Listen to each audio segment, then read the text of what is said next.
다 여러분 예수님 안에서 행복하시기를 주의 이름으로 축복합니다. 다 행복하셔야 돼요. 어떤 수도원에서 있었던 일입니다. 이 수도원에서는 주일마다 마을 동네 사람들과 함께 수도원에 모여서 예배를 드렸습니다. 그 수도원에 새로운 수도사가 부임을 했습니다. 이 수도사는 마음에 하나님과 교회와 그 다음에 성도들을 잘 섬기겠다는 거룩한 결심과 다짐을 하고 처음 수도사의 길을 시작한 사람이었습니다. 이 수도사에게는 수도원의 생활이 익숙하지 않았습니다. 처음 수도사의 생활을 시작했으므로 마음의 부담도 매우 컸어요. 그 수도원에서는 새로 부임한 수도사가 오게 되면 주일 설교를 시키는 전통이 있었습니다. 그래서 새로 부임한 수도사가 열심을 다해서 기도했습니다. 하나님의 은혜와 도움을 구하며 겸손한 마음으로 설교를 준비했습니다. 드디어 주일이 돌아왔습니다. 주일 예배를 드립니다. 찬송을 부르고 기도를 하고 사회자가 하나님의 말씀을 봉독하고 그리고 이 수도사의 설교 시간이 되었습니다. 사회자가 말했습니다. 우리 수도원에 새로운 수도사가 부임했습니다. 그 수도사님께서 오늘 주일에 설교하시겠습니다. 소개를 받은 수도사가 강대상에 올랐습니다. 그런데 이상했습니다. 아래 자리에 앉아 있을 때는 멀쩡했는데 강대상에 서는 순간 머리가 하얘졌어요. 아무것도 생각이 안 나는 것입니다. 특히 이 맨 앞자리에 오랫동안 그 수도원을 지켜왔던 수도원장이 이 맨 앞자리에 앉아 있는 거예요. 그러면서 처음 부임한 이 수도사가 무슨 설교를 할까 이 수도원장이 쳐다보고 있는 것입니다. 그러니까 이 수도사가 더 긴장을 했어요. 그야말로 앞이 캄캄하고 이마에 땀이 흐르고 손은 약간 떨리고 얼굴은 부얼개지고 숨소리도 거르지 않고 보통 긴장한 것이 아니었습니다. 수도사가 얼떨결에 사람들에게 이렇게 말했습니다. 여러분, 오늘 제가 무슨 설교를 할지 아십니까? 오늘 제가 여러분 무슨 설교할지 아셔요, 모르셔요? 모르죠. 그러니까 거기에 있는 사람들이 모릅니다. 이렇게 대답을 했습니다. 긴 침묵이 흘렀습니다. 그러더니 수도사가 느닷없이 다음과 같이 말했습니다. 저도 잘 모르겠습니다. 그리고는 수도사가 강단에서 내려갔습니다. 내려갔어요. 수도원장이 그 모습을 앞에서 지켜보았습니다. 기가 막힌 거예요. 그래서 급하게 수도원장의 강대상에 올라가서 이렇게 말했습니다.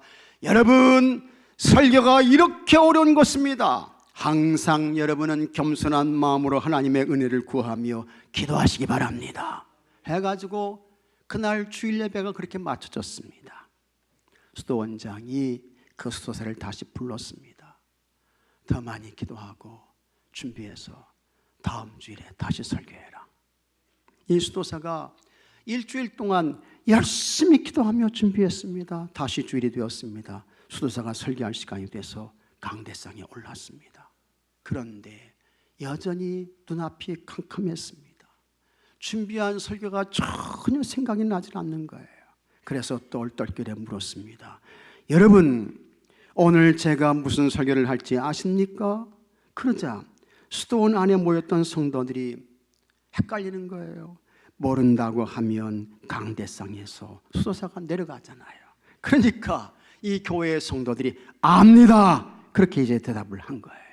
아, 그랬더니요, 이 수도사가 알면 됐습니다 하고 다시 강단에서 내려갔습니다. 수도원장이 보니까 이건 기가 막힌 거예요. 그래서 그냥 급하게 다시 수도원장이 강대상에 올라갔습니다. 여러분, 하나님의 말씀을 전하는 설교가 이 정도로 어려운 것입니다. 설교가 어려워요, 쉬워요? 어렵잖아요. 그러니까 여러분은 항상 하나님의 말씀을 깊이 묵상하며 기도와 절대로 살기를 바랍니다 하면서 그날 주일 예배도 그렇게 맞춰졌습니다. 아마 목사가 교회에서 이런 일이 있다고 하면 그 목사는 쫓겨날 거예요. 보따리 싸야 돼요. 수도원장이 다시 그를 불렀습니다. 긴장하지 말고 다음 주일에 기도 많이 하고 잘 준비해서 다시 한번 설교해라. 한 주간이 지났습니다. 주일이 너무 빠르게 돌아와요. 마을 사람들과 함께 주일 예배를 드리게 되었습니다. 그 수도사의 설교 시간이 되었습니다. 다시 강대상에 올라갔습니다. 그런데 여전히 이상하게 평소에는 아무 상관이 없는데 이곳 강대상에 서기만 하면 앞이 캄캄한 거예요. 준비한 설교가 생각이 나지 않습니다. 당황했습니다. 땀이 흘러요. 입이 떨어지지 않았습니다. 그래서 또다시 얼떨결에 여러분, 제가 오늘 어떤 설교를 할지 아십니까? 하고 물었습니다. 그러자 그곳에 모인 성도들이 난감했습니다. 이걸 안다고 해야 되나? 이걸 모른다고 해야 되나? 모른다고 하면 자기도 모른다고 하면서 내가 할 것이고, 안다고 말하면 알면 됐다고 하면서 내가 할 것이고. 그래서 이 성도들이 말이죠, 같이 생각을 하는 가운데 반은 안다고 하자, 반은 모른다고 하자. 그래서 이 성도들이 참 적응한 거예요. 지혜가 있는 거예요. 그래서 반은 모른다고 했습니다. 절반은 안다고 했습니다. 그랬더니 이 수도사가 그 순간 다음과 같이 말했습니다. 그럼 아는 사람이 모르는 사람에게 가르쳐 주십시오. 그럼 내려갔어요. 그 모습을 수도원장이 앞자리에서 지켜보았습니다. 한참을 뭔가를 생각하는 것 같더니 수도원장이 이렇게 말했습니다. 짧지만 명언이다, 명설교다. 수도원장이 박수를 쳤습니다.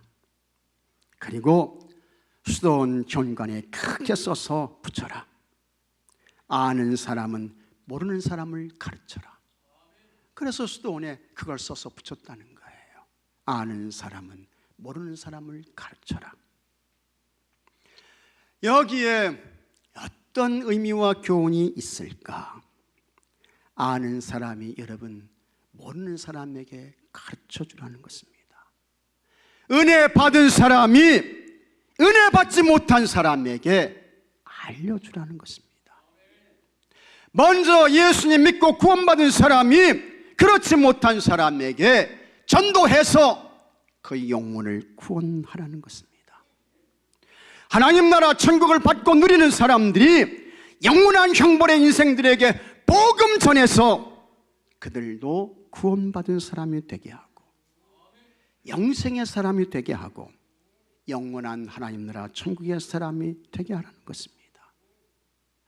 기도하는 사람들이 새벽을 깨워 간구하는 사람들이 그렇지 못한 사람들에게 당신도 기도해야지, 새벽을 깨워 간구해야지.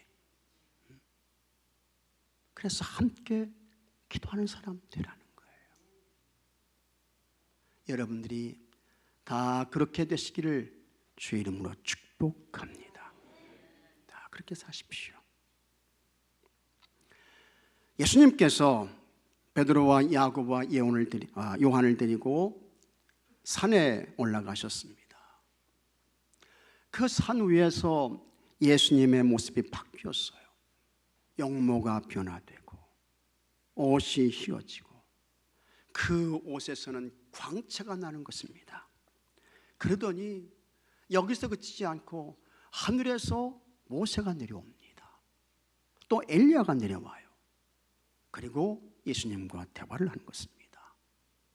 그때에 베드로와 야고보와 요한 어떻게 해요? 깊은 잠을 자고 있었습니다. 은혜 받지 못하게 되면 이런 일들이 오늘 우리에게도 똑같이 일어나게 되는 것입니다. 기도하지 않게 되면 이러한 일들이 나에게도 있게 되는 거예요. 성령으로 충만하지 않게 되면 예수님이 오셔서 말씀하셔도 몰라요. 아무리 성령님이 감동 주셔도 그냥 지나가는 것입니다. 제자들이 그랬던 것입니다. 변화산에서 엄청난 사건들이 펼쳐지고 있었습니다. 그런데 깊은 잠을 자고 있던 베드로와 요한, 이들은 다 잠을 자고 있어요. 그러다가 이들이 이제 깨어나 보니까 그들 앞엔 놀라운 일들이 일어납니다. 예수님의 얼굴에서는 광채가 나고 옷은 빨래하는 자가 시기할 수 없을 정도로 휘어지고, 모세와 엘리야가 내려와서 대화를 하고 평생 보지도 듣지도 못했던 엄청난 굉장한 사건들이 지금 그들 앞에 펼쳐지고 있는 것입니다. 그 모습을 보면서 황홀했습니다. 찬란했습니다. 엄청난 신비였습니다. 그러더니 이 모세와 엘리야가 예수님과 대화를 한 후 다시 하늘로 올라갑니다. 그 모습을 지켜보고 있던 베드로가 큰 감동을 받아요. 너무 신비스럽고 황홀하고 찬란한 그 모습을 보면서 이제 예수님께 이렇게 말하는 것입니다. 33절에 두 사람이 떠날 때 베드로가 예수께 여짜오되 주여, 우리가 여기 있는 것이 좋사오니 우리가 초막 셋을 짓되 하나는 주를 위하여, 하나는 모세를 위하여, 하나는 엘리야를 위하여 하사이다. 변화산의 사건을 경험한 베드로는 그 산 위에서 내려오고 싶지 않았습니다. 그래서 예수님을 위해서, 모세를 위해서, 엘리야를 위해서 초막 셋을 짓고 그곳에 살고 싶었던 것입니다. 베드로가 그렇게 말하니까 예수님께서 어떻게 하셨습니까? 그래 베드로야, 너 참 좋은 생각했다. 어쩌면 너 그와 같은 생각을 할 수 있니? 맞아, 이 산 위에 초막 셋을 짓자. 나를 위해서, 모세를 위해서, 엘리야를 위해서 초막 셋을 짓고 여기에서 내려오지 말고 우리 함께 여기서 살자. 예수님 여러분 그러셨습니까? 아니었습니다. 아니라고요. 예수님은 산 위에 계시지 아니하고 그 산에서 내려오셨습니다. 37절에 이튿날 같이 하겠습니다. 산에서 내려오시니, 산에서 내려오시게 되는 거예요. 그리고는 예수님께서 삶의 현장으로 가시게 됩니다. 가서 내가 구약 성경에 예언된 메시아 그리스도다, 그걸 가르치셔요. 나를 믿는 사람은 죄사함을 받고 영생을 얻고 하나님의 자녀가 되고 영원한 천국의 사람이 된다, 복음의 말씀을 전하십니다. 병든 자를 고치셨습니다. 보지 못하는 자들을 보게 했습니다. 듣지 못하는 자를 듣게 했습니다. 또 죽은 자를 살리셨습니다. 악한 귀신을 추방했습니다. 산 아래로 내려오셔서 예수님 일하신 거예요. 예수님께서 산 위에서 산상수훈의 말씀으로 설교를 하셨습니다.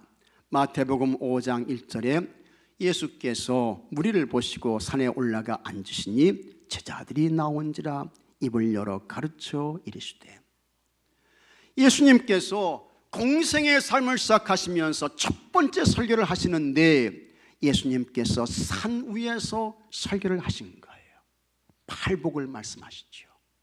심령이 가난한 자는 복이 있나니 천국이 그들의 것이며, 애통하는 자는 복이 있나니 그들이 위로를 받을 것이며, 온유한 자는 복이 있나니 그들이 땅을 기업으로 받을 것이며, 의에 줄이고 목마른 자는 복이 있나니 그들이 배부름을 얻을 것이며, 마음이 청결한 자는 복이 있나니 그들이 하나님을 볼 것이며, 화평케 하는 자는 복이 있나니 그들이 하나님의 아들이라 일컬음을 받을 것이며, 나를 위하여 핍박을 받는 자는 복이 있나니 그들이 하나님의 아들이라 천국을 받을 것이다. 그와 같은 팔복의 말씀을 예수님이 설교하십니다.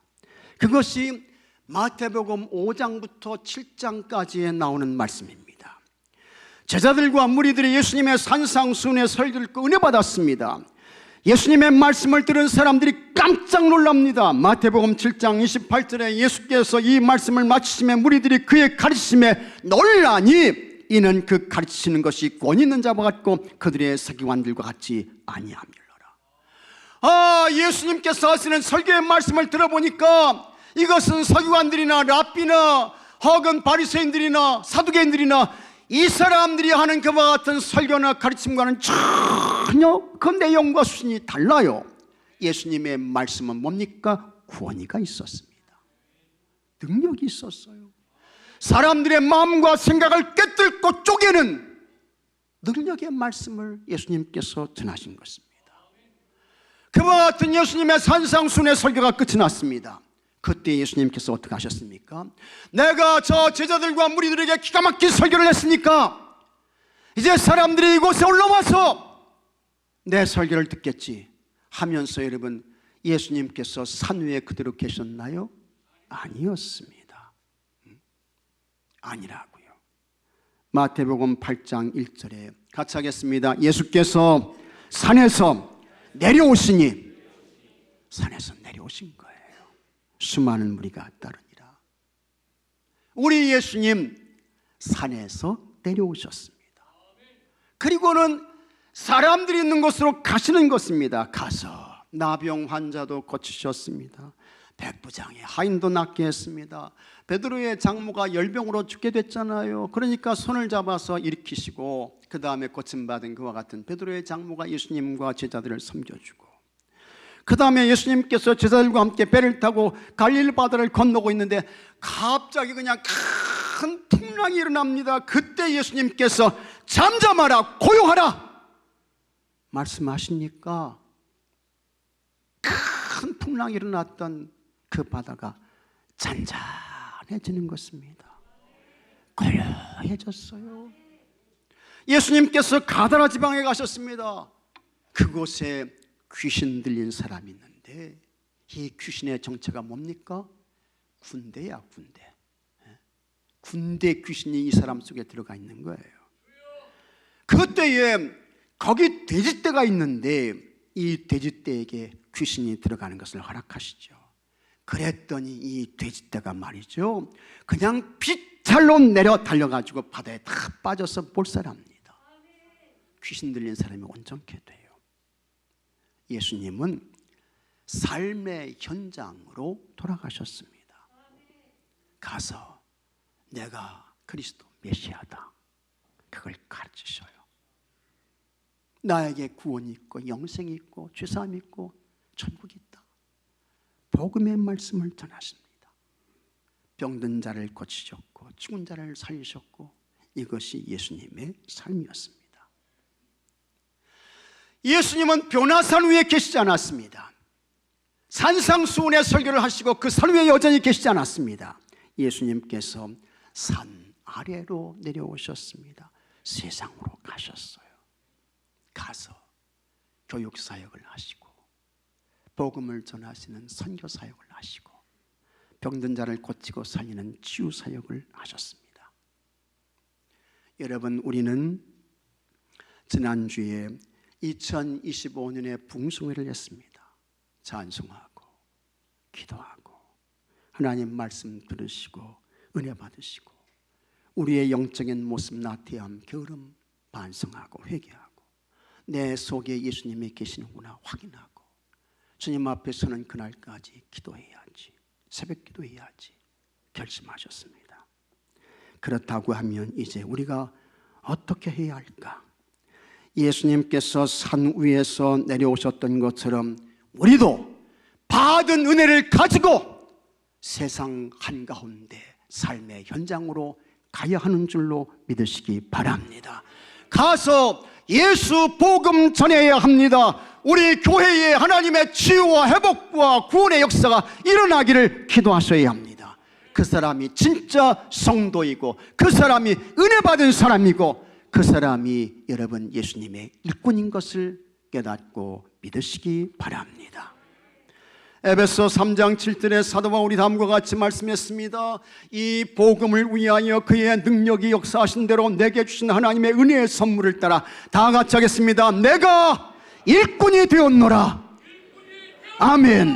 내가 일꾼이 되었노라. 내가 일꾼이 되었노라. 바울이 하나님의 복음을 위하여 일꾼이 되었다고 했습니다. 그런데 사도 바울이 일꾼이 된 것은 전적인 성령님의 역사였습니다. 맞아요. 옳은 이야기인 것입니다. 다메섹 도상에서 예수님 믿는 사람들 붙잡아서 감옥에 가두려고 대제사장의 공문을 품고 가던 이 바울에게 갑자기 하늘에서 강한 빛이 비치게 됩니다. 그 빛을 받고 바울이 쓰러지죠. 그때 하늘에서 음성이 들려요. 사울아 사울아 어찌하여 나를 박해하느냐? 너 어찌하여 나를 박해하느냐? 예수님 말씀하십니다. 사도 바울이 묻습니다. 주여 누구십니까? 다시 하늘에서 음성이 들려요. 사도행전 9장 5절에 나는 내가 박해하는 예수라. 이 사건 이후에 이 바울이 복음 전도자가 됩니다. 예수님과 교회를 핍박했던 사람이 예수님을 전하고 교회를 세우는 거룩한 일꾼으로 바꿔지게 되는 것입니다. 일꾼은 헬라어로 디아코노스라고 합니다. 디아코노스. 이건 심부름꾼이에요. 시중주는 사람, 섬겨주는 사람. 더 구체적으로 말하면 디아코노스, 이 사람은 종입니다. 이들이 예루살렘 초대교회에서는 누구였습니까? 집사였습니다. 7집사. 바울 당시에 누가 심부름하는 사람이었습니까? 누가 섬기는 자이며 어떤 사람이 심부름꾼이었을까?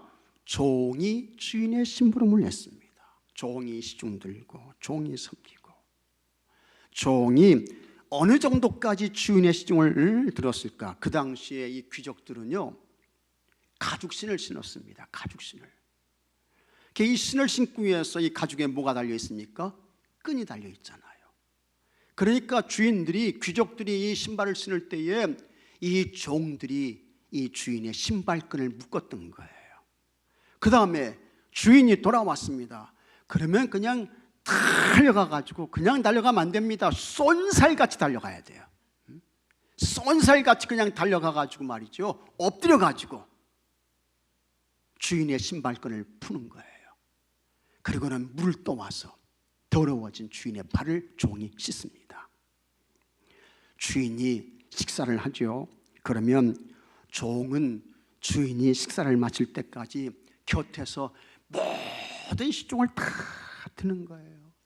음식도 가져오고, 로마 사람들은 누워서 식사를 했던 것 같아요. 음식도 가져오고, 물도 가져오고, 과일도 가져오고, 차도 가져오고, 주인의 식사가 끝날 때까지 모든 서비스를 다 제공합니다. 주인이 밤에 길을 걸을 때에는 종이 앞에서 등을 들게 되는 것입니다. 캄캄한 밤길을 주인이 편안하게 갈 수 있도록 그 앞에서 등을 비춰요. 3개는 왕족, 2개는 귀족, 1개는 평민. 그래서 1개가 2개 만나면 1개가 그냥 뒤로 물러나야 돼. 3을 만나면 엎드려야 돼. 비가 오는 날에는 주인이 비에 맞지 않도록 우산을 듭니다. 주인이 나귀나 말을 타고 갈 때에는 주인이 안전하게 할 수 있도록 고삐를 잡아요. 목적지에 도착했습니다. 거기서 끝나면 안 됩니다. 주인이 말에서 내려야 되잖아요. 그러니까 종이 다시 뒤로 와가지고 자기 등을 쫙 들이대는 거예요. 등을 내밀어. 그러면 주인이, 말을 탄 주인이 이 종의 등을 밟고 이제 말에서 내리는 것입니다. 탈 때도 마찬가지예요. 종이 여러분 발판까지의 역할을 했습니다. 이게 일꾼이었습니다. 종이었습니다. 바울이 그와 같은 예수님의 일꾼 됐어요. 그런데 사도 바울은 자기가 그리스도의 일꾼 된 것은 이거는 하나님의 선물입니다 하면서 아주 기뻐했습니다. 정말 감사했습니다. 지극히 작은 자에게 주신 하나님의 은혜 중에 은혜입니다 라고 하면서 감사하고 찬송했던 것입니다. 여러분들에게도 이와 같은 은혜가 있습니까? 네, 감동이 있어요. 나를 하나님의 사람으로, 하나님의 일꾼으로, 하나님의 종으로 불러주시니 할렐루야 감사합니다. 이런 감격이 있으시냐고요. 감동과 감격이 있으셔야 돼요. 없으면 안 된다고요. 그러면 하나님께서 왜 바울에게 그와 같은 일꾼 종이 되는 은혜의 선물을 주신 것일까? 이유가 있습니다. 예수 그리스도의 구원의 복음 전하게 하기 위해서, 복음 위해서 일꾼으로, 종으로 부르셨습니다.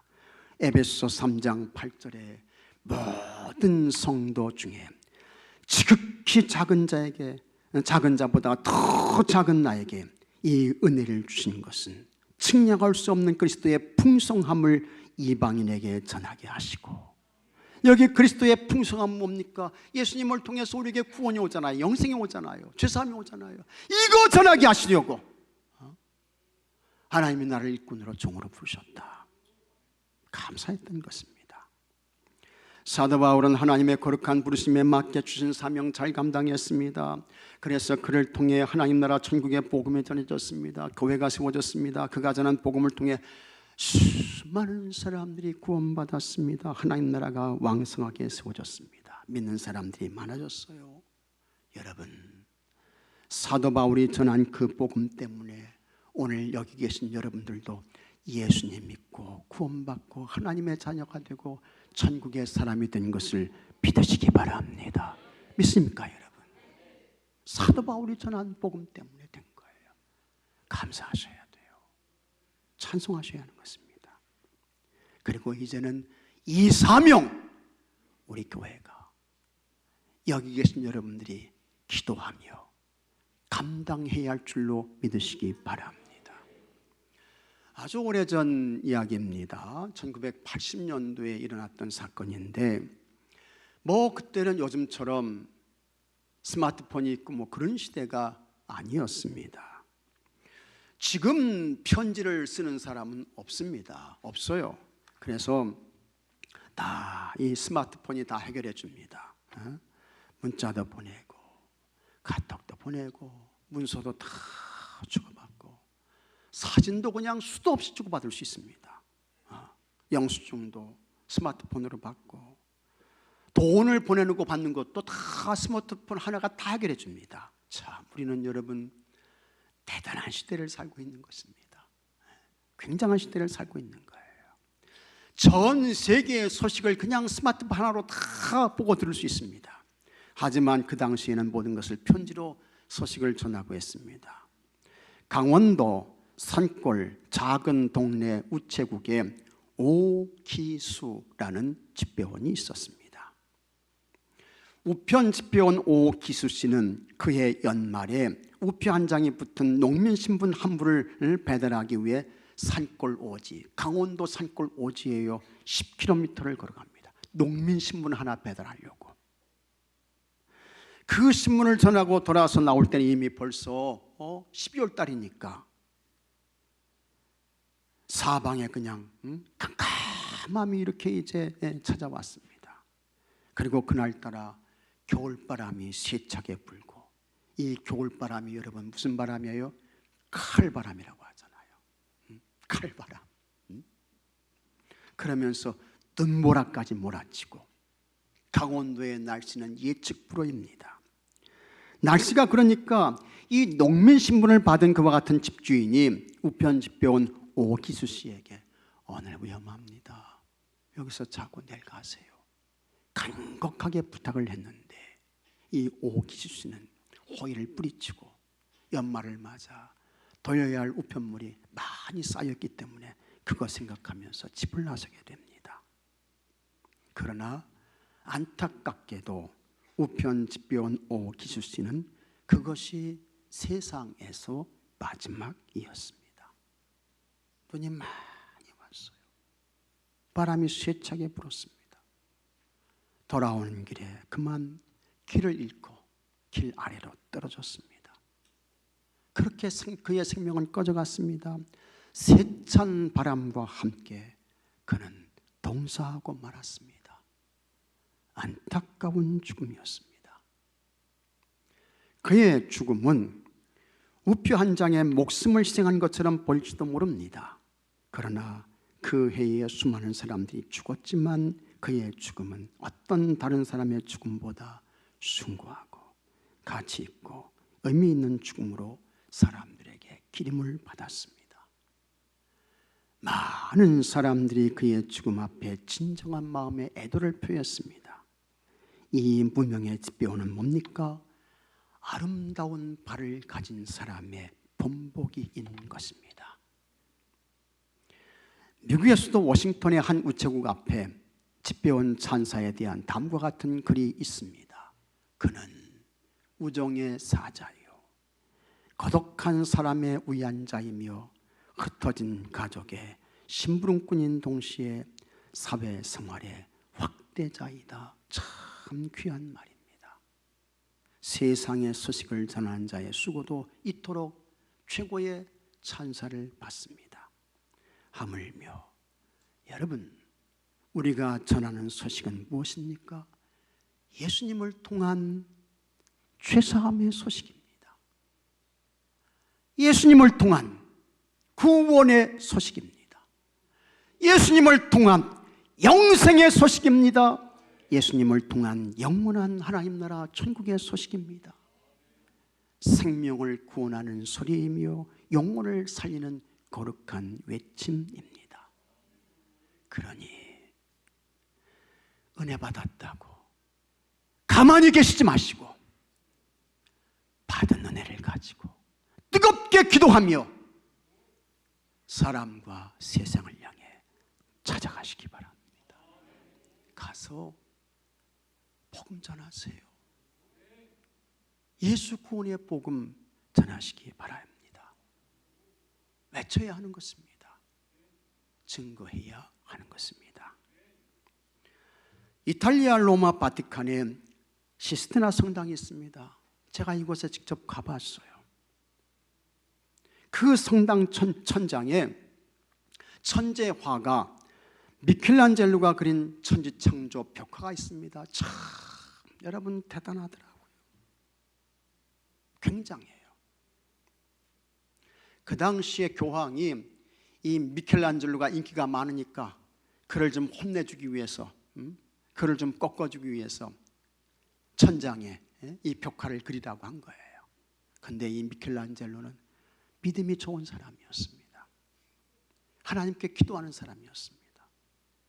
그래서 그 천장에 누워가지고 4년 동안 이 벽화를 그려서 완성을 했습니다.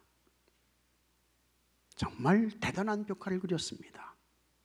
미켈란젤로가 그림을 완성하고 그 그림에 이건 미켈란젤로가 그렸다 하면서 자기 이름을 써놓고 서명을 했습니다. 미켈란젤로가 모든 작품을 끝내고 성당 밖으로 나왔습니다. 그때에 눈부신 햇살과 푸른 하늘과 아름다운 자연이 그의 눈앞에 쫙 펼쳐졌습니다. 그 순간 이 미켈란젤로의 마음에 이런 감동이 오는 거예요. 하나님은 이렇게 아름다운 세상을 창조하시고서도 서명하지 않으셨는데 나는 벽화 하나 그려놓고 내 이름을 자랑하려고 서명을 남겼구나. 이와 같은 감동이 자기에게 막 밀려와요. 이 그림 하나 그려놓고 하나님은 이렇게 아름다운 자연과 세상을 만들어 놓고서도 서명 하나 남기지 아니하시고 그러셨는데 자기는 벽화 하나 그려놓고 자기 이름 내려고 서명을 했다는 거예요. 그와 같은 감동을 받은 미켈란젤로가 즉시 성당 안으로 들어갑니다. 그리고 자기 이름을 적어 놓았던 그 이름을 지우게 되는 것입니다. 그 후에 미켈란젤로는 어떤 작품에도 자기의 이름을 남기지 않았습니다. 그는 자기 이름을 남기지 않고 오직 하나님께 영광, 하나님만 높이는 그와 같은 삶을 살다가 하나님께로 갔습니다. 여러분, 모든 것이 하나님의 은혜입니다. 믿으시면 아멘 하시기 바랍니다. 아멘 하세요. 구원받은 것이 하나님의 은혜입니다. 하나님의 자녀가 된 것이 하나님의 은혜입니다. 영생을 얻은 것이 하나님의 은혜입니다. 예배드리는 것도 하나님의 은혜입니다. 지금 호흡하며 숨쉬는 것도 하나님의 은혜입니다. 기도하며 간구할 수 있는 것도 하나님의 은혜인 것입니다. 그와 같은 하나님의 은혜에 감사하시기 바랍니다. 그리고 받은 은혜를 가지고 기도하며 세상으로 가세요. 사람들을 찾아가십시오. 그들에게 예수 복음 전에서 가장 아름다운 구원의 소식을 전하시고, 여러분들이 기도하며 전한 그 복음을 통해 날마다 매일 구원받는 사람들이 많아지게 되고 하나님께로 돌아오는 사람들이 더해지는 은혜와 역사가 있게 되기를 주의 이름으로 축복합니다. 다 같이 머리 숙여 기도합시다. 하나님 아버지, 모든 것이 하나님의 은혜입니다. 하나님의 은혜입니다. 주신 은혜, 받은 은혜를 가지고 기도하며 간구하며 세상으로 향해 가게 하시고 사람들을 향해 가게 해 주옵소서. 가서 예수 구원의 복음의 소식을 전해서 우리가 전한 복음을 통해 구원받는 사람들이 많아지게 하시고 주께로 돌아오는 사람들이 날마다 매일 더해지게 하여 주시옵소서. 이 거룩한 역사를 감당해내는 교회가 되게 하시고 주의 성도들이 되게 하여 주시옵소서. 우리 주 예수 그리스도의 이름으로 기도하옵나이다. 아멘.